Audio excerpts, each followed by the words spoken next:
One of the biggest issues I face, and I want to clarify specifically, is that the Queen of Arrogance, in fact, is targeting the Constitution via her perjury, but she is front and center, the first wave, the first division in terms of lawfare, where people are using the courts to do which they otherwise could not be doing, where she is using the courts to specifically, she and others, to subvert and unearth and unravel and derail the constitutional process up to and including the franchise.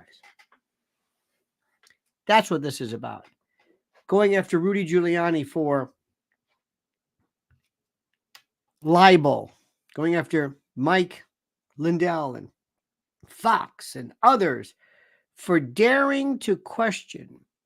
And I'm not suggesting, let me be very clear here. I'm not suggesting there's nothing actionable. I'm not suggesting that there was nothing that was said that obviously withstood a motion to dismiss. I'm not saying that. What I am saying is that this is the new way. This is a new form of getting at your enemies through prosecutions, civil, liable. Just like we found out, there were ways of shutting down speech through shadow banning and demonetizing and alleging hate and racism and everything else for that matter. That's what is being done right now. And that's what's critical. Focus on that. That's what we're talking about this morning. By the way, dear friends, thank you for being here. We're starting a little bit later than usual. I had a morning appointment. I want to say Bill Starkey, welcome, new member. And Timothy Finley, welcome. Time to make use of Tar and Feathers great again. Great shows, Lionel and Mrs. L. Thank you so much for your kindness and speaking the truth. Absolutely. Again, let me ask you to subscribe to the channel. Make sure the subscription is critical so you know what's going on. Make sure you hit that little bell so you're notified of live streams and new videos and the like. And more importantly, let's start off right now with somebody who was in the news, who needs our support.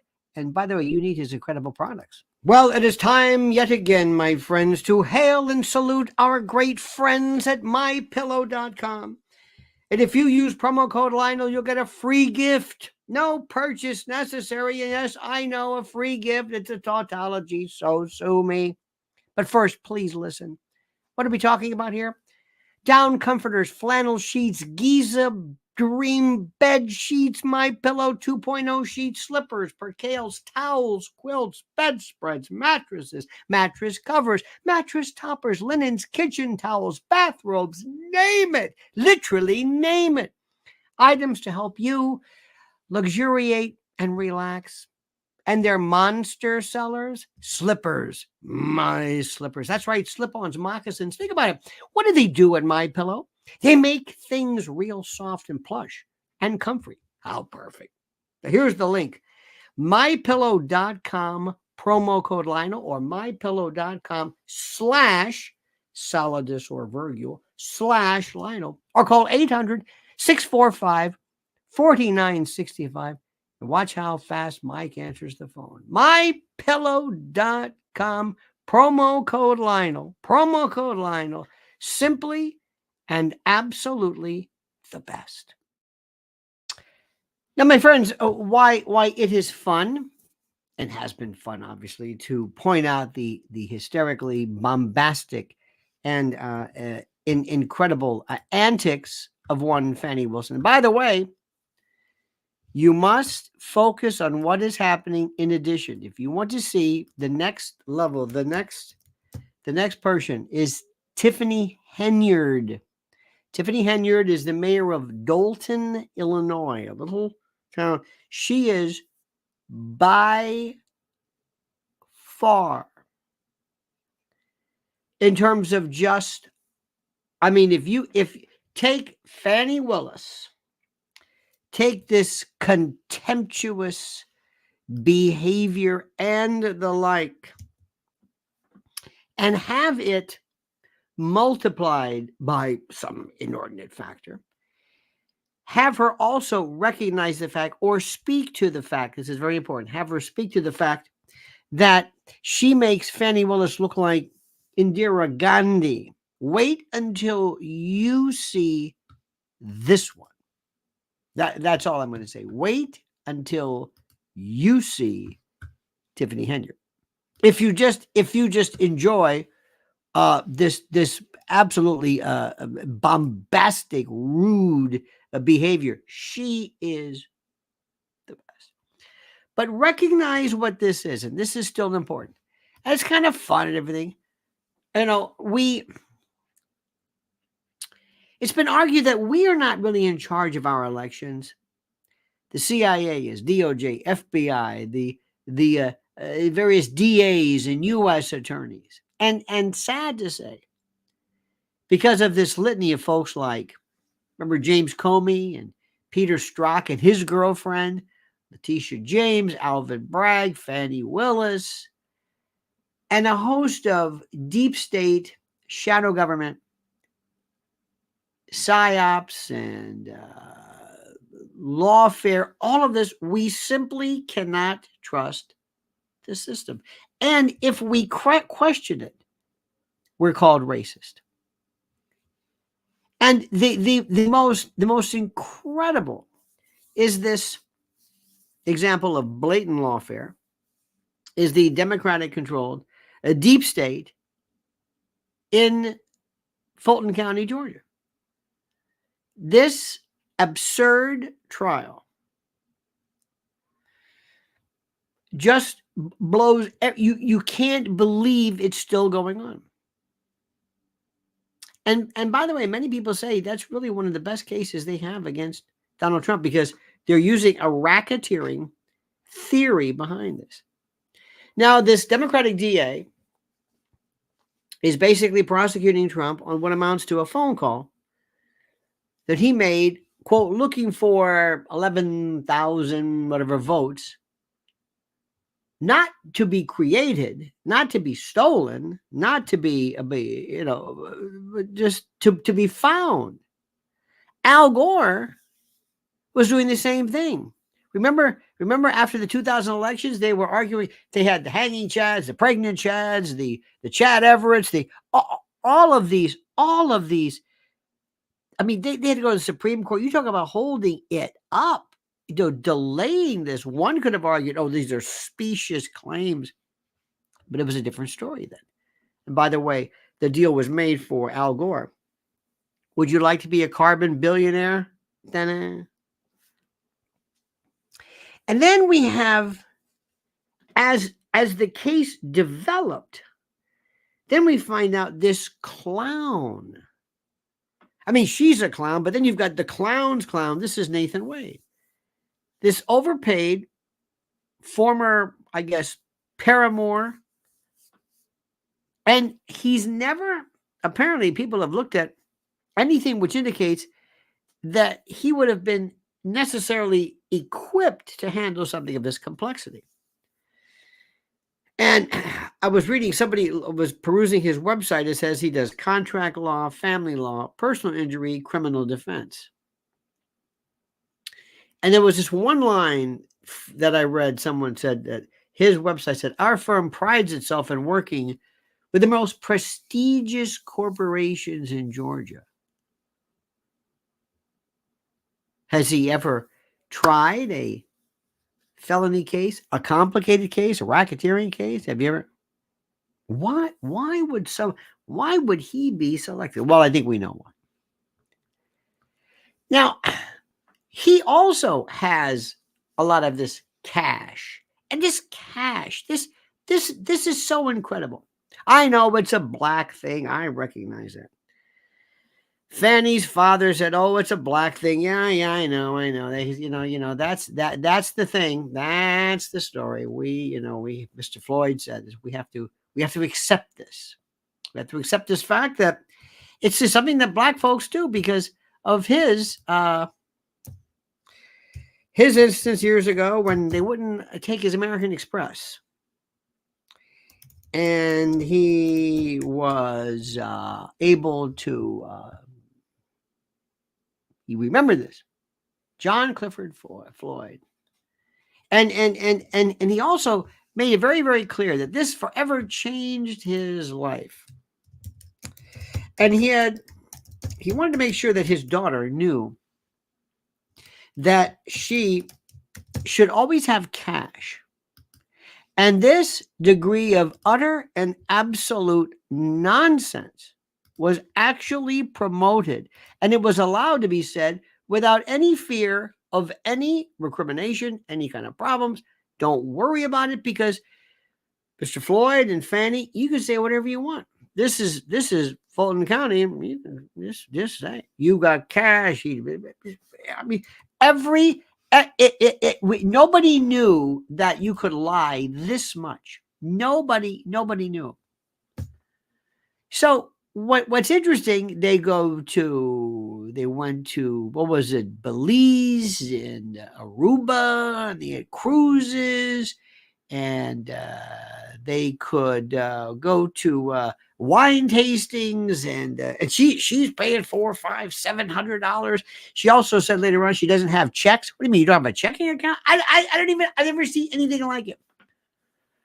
I swear to you, I know a lot. I mean, some very, very, very rich people, and I've never seen, I mean, unless you're Paul Castellano, who walks around with, $3,000, $4,000, $5,000 in cash, rolled around. This is incredible. I mean, this is the most incredible. I mean, I don't understand how this thing works. Now, Fani also told us she has cash. Now, what's interesting too is this. Our government, our shadow government, deep state, hates cash. They're asking us to report transactions. I mean, remember Cash Apps and Venmos and over six. I mean, everything you can imagine. They hate cash. See, CBDC, central bank digital currencies, coming up next. They want cashless transactions. They hate cash. Not for her. It's a different story. She also said that she uses cash from her campaign, which is yet another admission under oath that must be looked at. It's just literally, actually unbelievable. It's just like you cannot believe how much money these people are talking about.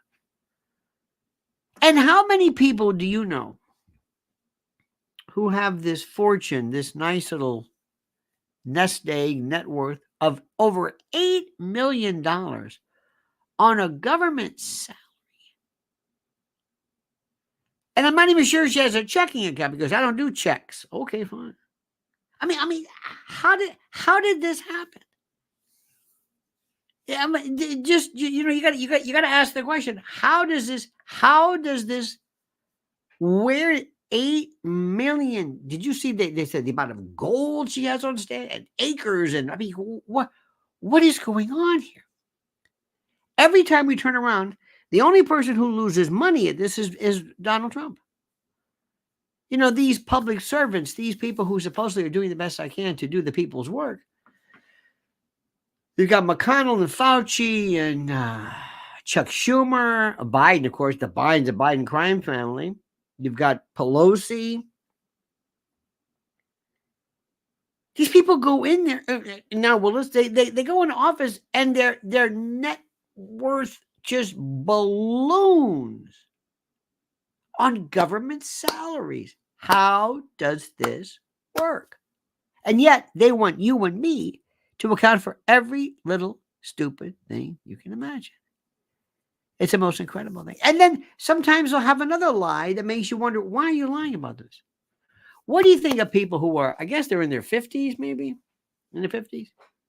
They say they started dating in 2019, right? Or they took trips, but they said they only had sex. Well, I don't get this. They started dating, but they didn't have sex until 2022, just right after the lawyer was, Mr. Wade was hired.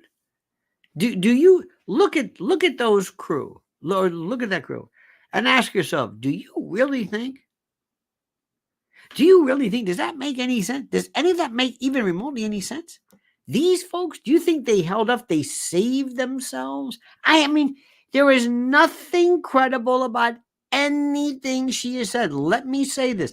This is why it's so important. This is why I've never seen anything like it. It is beyond anything anybody has ever seen. It is the most incredible story I've ever heard. Nothing makes sense. Nothing even remotely makes sense. Nothing, and I mean nothing, is even remotely or tangentially honest. And this is one thing that's going on. This is the woman who wants to destroy. But by the way, not just destroy.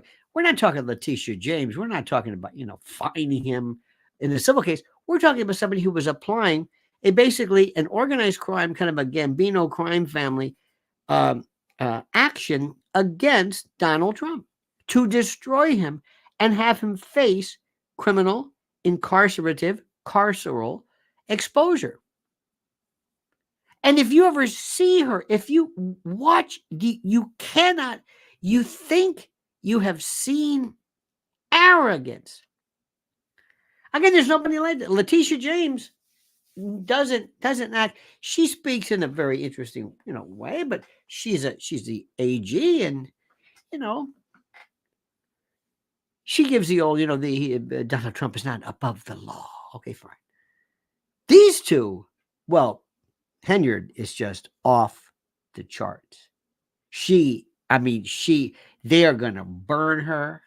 She's just not even salvageable. She is so, there's nothing redeemable about Tiffany Henyard. But anyway, but Fani Willis shows this absolute power-hungry megalomania that I have not seen anybody even remotely. I've never seen this. I've never seen people talk like that. Rudy Giuliani was certainly bombastic. Never sounded like this. Chris Christie. I've never seen such a power-hungry this. And I still want to know, how in the hell did you get $8 million as a public servant? Where does this come from?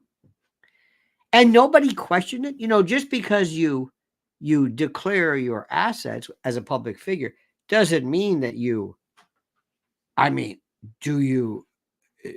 if all of a sudden you're a billionaire, you don't think anybody should ask you any questions? Do you have any clue as to how corrupt this system is? Why would you even believe any of it? Look what they're doing to Rudy Giuliani. Now, Rudy has been sloppy. The evidence is that Rudy was drinking too much. Rudy really lost his fastball. He's not the Rudy we knew. He's not the Rudy that I'm sorry. He's just not the same guy. He just didn't have it. He was wonderful. Best mayor certainly we've ever had. And there are people who say that when he was when he was himself a prosecutor or the U.S. attorney, he was boorish himself and might have sidestepped the laws, depending upon who you are. But irrespective of all this, irrespective of everything that we have here, I am telling you, I am saying to you, dear friend, that in my lifetime, and we've seen some, there was a guy that I saw years ago named Bob Merkel, who was the U.S. attorney for the Middle District of Florida. Mad Dog Merkel. And he was out of control. But his deportment, the way he conducted himself, was still different than the way people would. He was a boorish, hellish firebrand, and he petrified people. But we've never seen anything like this. And that's what's critical. And we're seeing this thing called lawfare. And when you see people who are, And I guess to a certain extent, you can't separate this. But when you see somebody who was clapping and laughing and chiding and celebrating, and you hear guffaws and laughter and chortles and cachinnations about Trump always going to lose his money. Oh, they're going to sell Trump Tower. They're going to strip him of his name, of his buildings, of his properties, of his wealth, of his. He has done more for the city of New York than anything you can even remotely imagine. He has put more people to work. He changed the image, the skyline. He is absolutely, without a doubt. And he has a very outsized ego. Okay, fine, good. He's very confident. Very good, very good. Nothing wrong with that. I see nothing wrong with that. Do you see anything? I don't see it. Doesn't bother me. Doesn't bother me in the least. And we still love him. We love him no matter what. No matter what this is about, we still love him.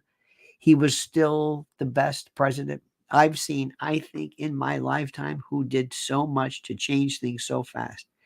It was an exciting time. Absolutely. And we have this this poor, decrepit, exaggeratedly so, this decrepit fool who is involved in one of the biggest money grabs and organized crime. This is the, it's hard to say when all of these things with Biden, was he vice president at the time? Was it afterwards? Was it still? I mean, things that selling his office, violating the public trust, and using that horrible, pathetic, drug-addled, disgusting son, that disgusting, but not just, he's not just this poor soul who had some problems with hitting the pipe. No. And I know that we will never, ever, ever have anybody peruse carefully everything on that laptop. You know it. I know it. Can you honestly say, dear friend, truly, can you honestly say that he has, I don't know what the word is. Do you have any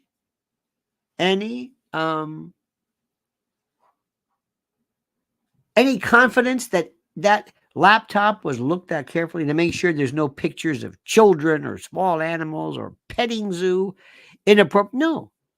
He did whatever he wants. Hookers, drug. I mean, he was the lowest. He is Hollywood, Hollyweird level of deranged. Absolutely deranged. Like nobody's ever seen before. Do you see? And yet he has been unscathed. It's been little prickly little interludes, little moments of oh well, a little oh well, what are you gonna do? Blah blah blah. That's the way it is. So what? That's the let's be kind, let's understand. And nobody, you have this fellow, this president, your president, who was sitting before the world doing and going through the throes of this this monumentally exaggerated, confused state with this rubber grips, and he's laying it on. You don't think for a moment he's this gone, do you? Hell no. Absolutely not. Lawfare. How about nothing ever happened with finding out the cocaine, whose cocaine it was? Remember that? Of course not. You forgot because they throw things at you and then they just like with a kid, you just change the subject and move along. Oh, well, what about that? Oh, I don't know. Something, I guess, whatever. I don't know. Remember the woman who came and flashed at the White House? Remember this debauched, demented? Remember that trans or gender confused intern who with the long nails and was making a mockery of the White House, our White House? Remember that?